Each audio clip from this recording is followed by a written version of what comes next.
ازاي هناخد الدوري ومعانا واحد زي طاهر محمد طاهر؟ هو طاهر مكتوب علينا ليل ونهار لعيب لا بيعرف يأدي هجوميا ولا بيعرف يأدي دفاعيا.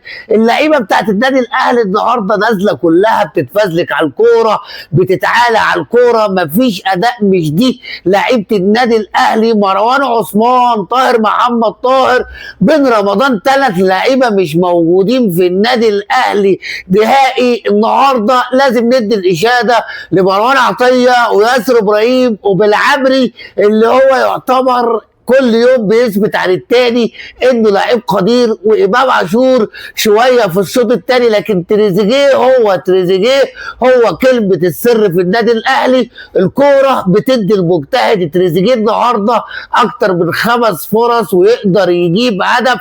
لحد امتى النادي الاهلي كل ما يلاعب فرقه متكتله دفاعيا مش هيقدر يكسبها؟ النهارده محمد شوقي وخالد بيبو بزيد زقونا المر بالبلد كده، ضيعوا حلم الاهلاويه. ما ينفعش الاهلي يتعادل مع زد. مش دي لعيبه النادي الاهلي، مش دي قيمه النادي الاهلي. عندنا محمد هاني، حدث ولا حرج يا جماعه. الاهلي وحش، الاهلي مش في مستواه الطبيعي. حتى المدرب ما فاقش الا في الشوط الثاني. عايز اقول لحضراتكم السلام عليكم ورحمه الله وبركاته. اللهم صل وبارك على سيدنا محمد.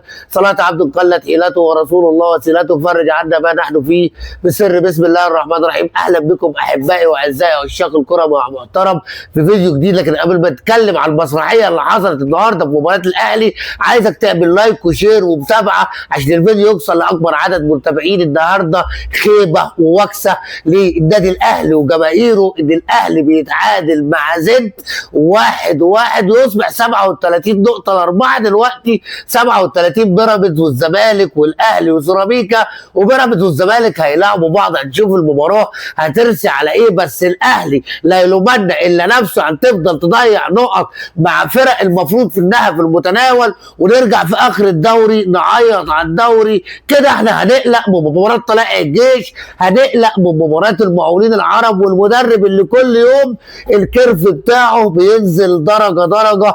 احنا النهارده لولا تريزيجيه كان شكلنا هيبقى بايخ. تريزيجيه هو الوحيد اللي غير شكل المباراه. امام عاشور بقاله مباراتين مش هو امام عاشور يا جماعه. امام عاشور مختلف بقاله مباراتين. لكن نحمد ربنا على يوسف بالعمري يا جماعه، لعيب ربنا يبعد عنه شر الاصابات، لعيب بيلعب بالشوكه والسكينه، بيفكرنا بريحه معلول. كل جماهير النادي الاهلي عندها انطباع جيد ليوسف بالعمري. حتى محمد شريف كسل يدخل التاريخ بكوره هو والعارضه، رغم ان الاهلي اضاع اكتر من 7-8 فرص محققه، لكن في المحصله ايه؟ الكوره جوان والنتيجه تعادل. علي لطفي اللي كان بيتفرج على الكوره في الزمالك تخش الناحيه دي والناحيه دي، رغم انه دخل منه هدف تريزيجيه، لكن علي النهارده انقذ اكتر من 3-4 تصديات في السقف. النهارده زد شرب الاهلي المر. لكن النهارده نقدر نقول اشرف بن شرقي كان مستوى كويس، والمفروض طاهر محمد طاهر ما ينزلش الملعب تاني. وفين دور حسين الشحات؟ وليه اليو ديانج النهارده ما لعبش؟